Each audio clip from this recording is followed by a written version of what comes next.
চিংড়ি মাছ দিয়ে রান্না করুন। চিংড়ি মাছটি বড় দেখে চিংড়ি মাছটি ছেঁচা দিয়ে গুঁড়ো গুঁড়ো করে নিচ্ছি।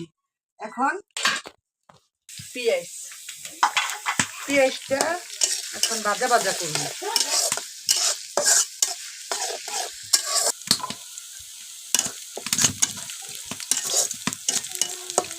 এই যে দেখেন বাদামি কালার হয়ে আসছে। এখন এটার মধ্যে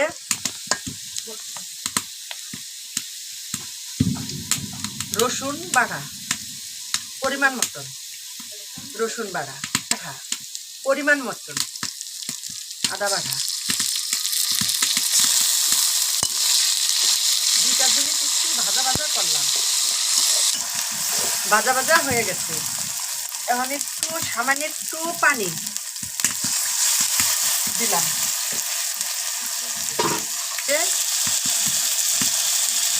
পরিমাণ মতন মরিচের ফাঁকি,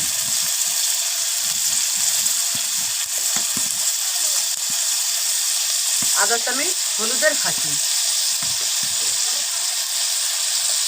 সজের ফাঁকি, 1 চামচ সজের ফাঁকি, লবণ পরিমাণ মতন আমি দিয়ে দিলাম 1 চামচ, লাগলে দিব না লাগলে নাই। শেষে এখন মশলাটারে কষাইতেছি। হ্যাঁ, এখন এই যে মশলা থেকে তেলটা কষানোর পরে আলাদা হয়ে গেছে। যাওয়ার পরে এই যে চিংড়ি মাছটা দেখাইছিলাম না, ওই চিংড়ি মাছটা ছেঁচে রাখছি, এটাই যে দিয়ে দিলাম।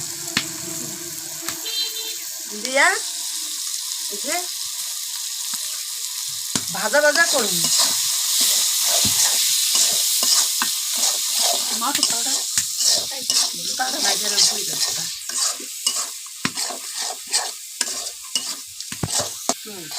এই যে এখন মাছটা যে ভাজা ভাজা হয়ে গেছে। দেওয়ার পরে এটার ভিতরে যে লাউ কেটে রেখেছি, এই যে লাউটা শরীয়তপুরের সিস্টেমে লাউ কাটছি, এদিকে আবার অন্যরকম করে কাটে।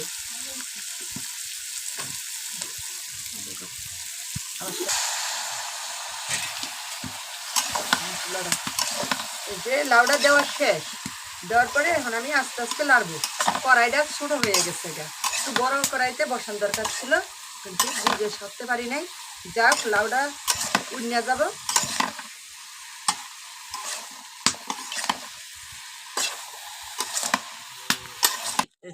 লাইরা এই যে সব একসাথে মিক্সার করলাম, করার পরে এখন লাউটা ঢেকে দিব।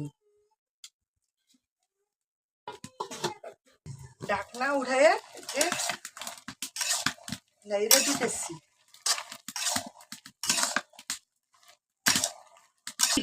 যে আবার লেড়ে দিতেছি। লাড়ার পরে মিক্সার করে দিলে তাড়াতাড়ি আর কি সিদ্ধ হয়ে যাবে। যে ঢেকে দিতেছি। যে কষাইছি, কষানোর পরে একটু পানি দিয়ে দিতেছি। এই পানিতেই সুন্দর মাখা মাখা হবে, আর পানি দিতে হবে না। ডাইকা দিব। এই যে আমরা ধনিয়া পাতা দিতেছি লাউড়ার ভিতরে। শীতের মধ্যে যে কোনো সবজির মধ্যে, মাছের মধ্যে ধনিয়া পাতাটা দিলে স্বাদ বাড়ে, এটা আর কি দিলাম। দেওয়ার পরে এই যে একটু পরেই নামায়া ফেলুন। এই যে হয়ে গেছে, এখন নামায়া ফেলুন। জি, রান্না হয়ে গেছে। এই যে বাটিতে ঢাললাম, দেখেন কত সুন্দর কালার।